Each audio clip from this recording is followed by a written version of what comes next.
Olá, hoje o RDTV recebe o professor e pesquisador de Barbados, Anthony Oliver Fisher, que é diretor da UWI China, a University of West Indies. Ele esteve em Cuiabá para dar uma palestra em um seminário internacional da rede Multimundos. O tema, Educação na Era Global. Sobre esse assunto nós vamos conversar, então. Obrigada, professor, por ter aceito o nosso convite. Obrigado a vocês.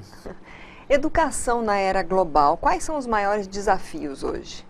Os maiores desafios hoje têm a ver com as mudanças mundiais, do qual nações que estão mais nacionalistas e menos orientadas até a globalização. America First é um exemplo dessa noção. O Brexit é outra manifestação dessa noção. E o desafio é para as universidades achar um meio entre tudo isso para promover a internacionalização, porque a internacionalização é a melhor maneira de melhorar a qualidade de ensino e a relevância. Nós vemos aí um movimento de imigração muito grande em vários lugares, várias áreas do continente, Europa, Estados Unidos, né, no próprio Brasil, alguns países resistindo a essa imigração, como tem acontecido, a gente tem visto nos Estados Unidos, na Europa, alguns países também recebendo, né, imigrantes do Oriente Médio. E no Brasil nós temos esse movimento muito forte em Cuiabá, imigração de haitianos, imigração de venezuelanos. Esse movimento, ele contribui para essa globalização da educação? Ele contribui, mas temos que lembrar que esse processo de imigração não é nada novo, tem antecedentes históricos. Eu venho dos Estados Unidos, do qual a sociedade é formada e baseada na imigração. O Brasil e o resto da América Latina também são imigrantes todos. Mas enquanto é um fluxo de outras culturas para os Estados Unidos, para o Brasil, a gente aprende melhor. A gente tem essa nova energia que entra na sociedade, que contribui ao empreendedorismo. Pessoas fazem trabalhos que antes os nativos não querem fazer. Eu sou imigrante dos Estados Unidos, meus pais eram imigrantes dos Estados Unidos. E, bom, temos feito a nossa contribuição. Meu irmão é cirurgião, eu faço o que eu faço, e muitos outros das ilhas contribuem ao sucesso, ao sono norte-americano. E também o sono brasileiro vai ser enriquecido com essas pessoas novas que vêm, com novas ideias, novas energias.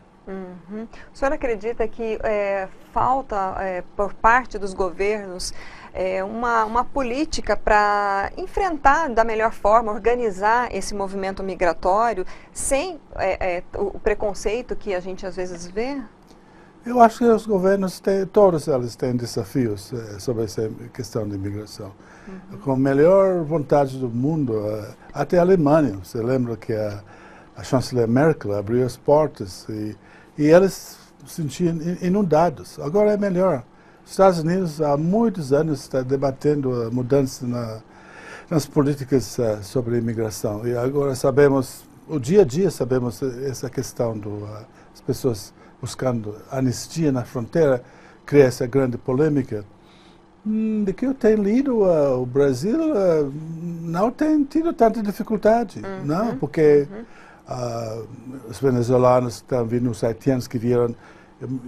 Eu vi no jornal, pelo menos o pouco que eu vi, que eles tentaram espalhar eles por os estados. Pessoas foram lá para buscar trabalhadores. Então, é uma consideração dos governos, imaginando lá na Europa, por exemplo. Até agora eles estão tentando fazer uma política de imigração. É difícil, porque tem tantas opiniões. Países como a Hungria são contra totalmente. Países mais nórdicos são mais abertos. Países,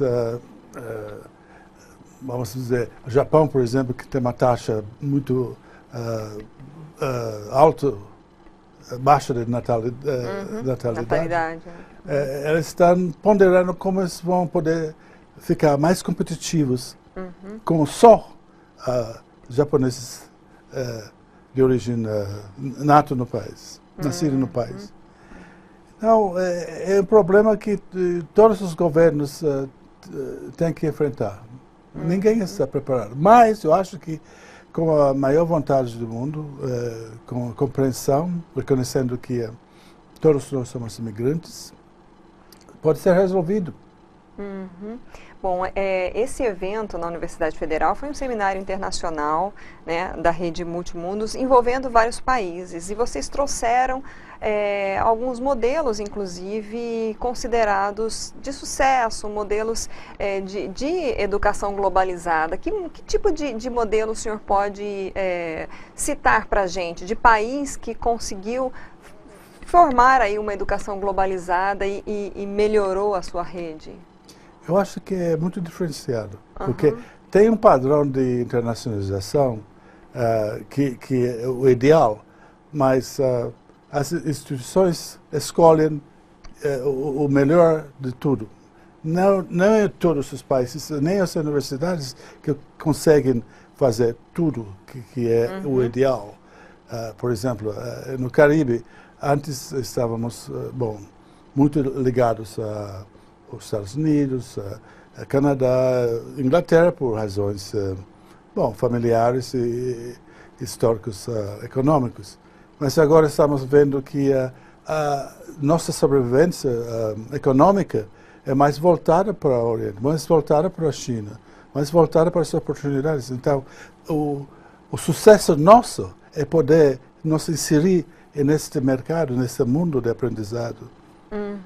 Esse tipo de debate, de troca de conhecimento, a senhora acredita que deveria ser mais aberto? Por exemplo, eu digo, a gente pensando em educação agora básica, né?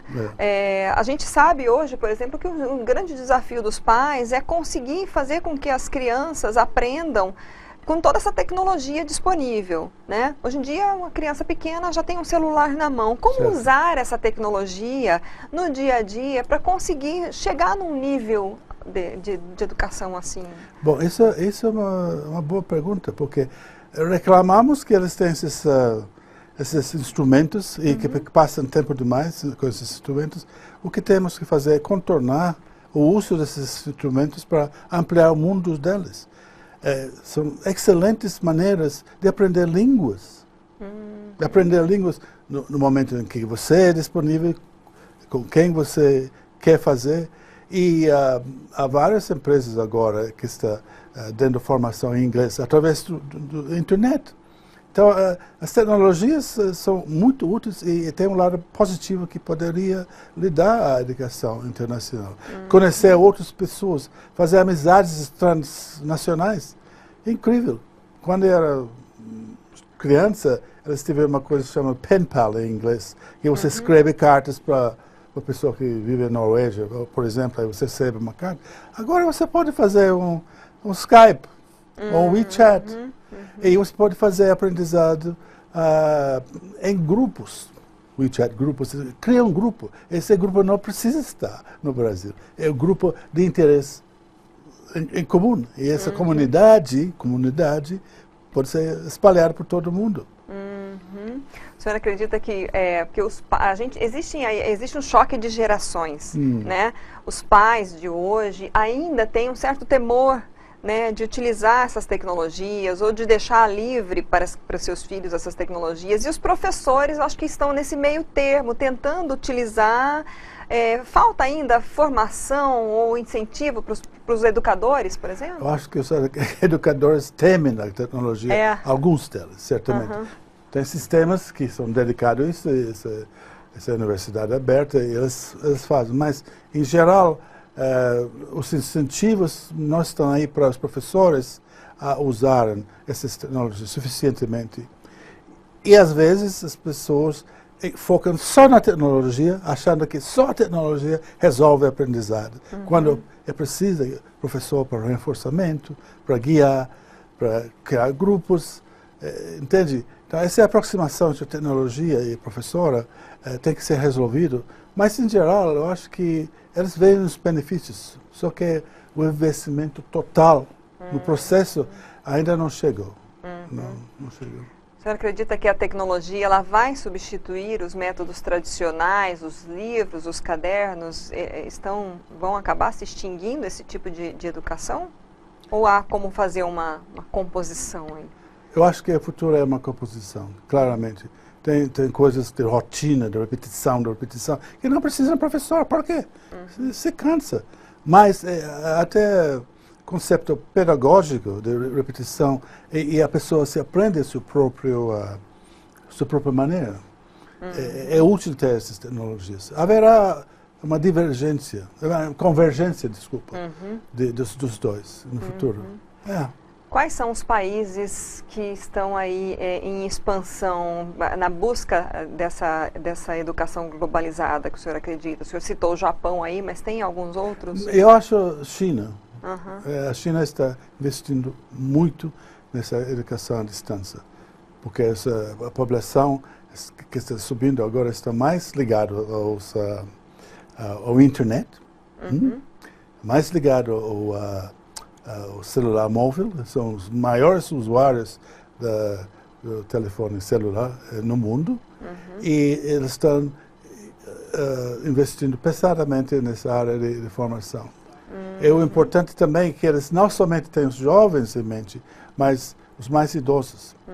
Tem esse diferencial. Eu citaria China. A China, inclusive, é um grande parceiro de Mato Grosso no agronegócio, né? Então, já existe aí essa relação comercial. Sim, existe. E isso é excelente. Se me lembro bem, o Brasil, a China é o número um parceiro comercial do Brasil. E Mato Grosso em si, esse contribui, eu acho, a maior porcentagem das exportações para a China. Tem essa relação comercial, mas eu acho que tem que ter uma relação no âmbito da educação, de transferência de conhecimento. Porque as comodidades um dia vai mudar.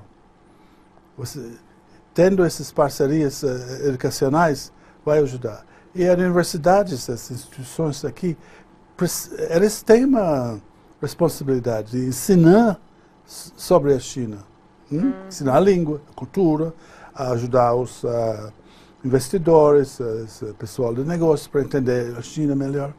Então, eu vejo um grande potencial para a universidade e essas escolas aprenderem.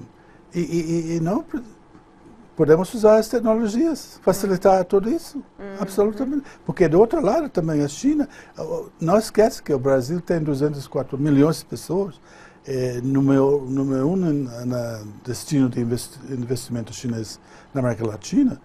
Elas precisam conhecer aqui. Por exemplo, como você vai fazer comércio com um país de qual você não sabe as leis? Esse é só um exemplo. Né? Então, essa é a grande possibilidade e campo de atuação, além do comercial, que pode ser aberto.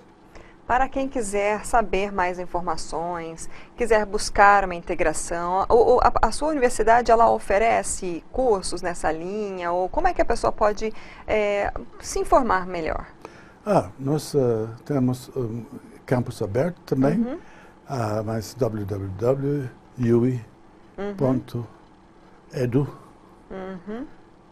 E sobre nosso programa de engenharia de software, que nós temos com parceria com a China, simplesmente www.edu.edu/software engineering, em inglês software engineering.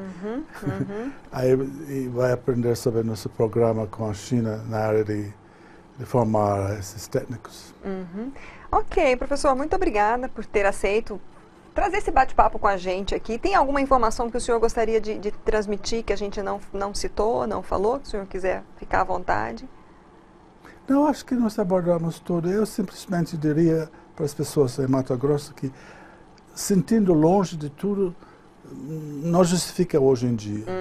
Aprenda outras línguas, manda seus estudantes para fora, estudar chinês, espanhol. E há um grande potencial aqui, porque vocês exportam a maior porção do comércio entre aqui e outros países. Vem dessa região, isso dá à região um grande potencial. Uhum.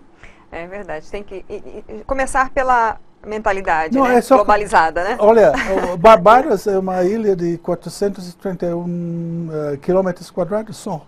280 mil habitantes. Nossa. Só.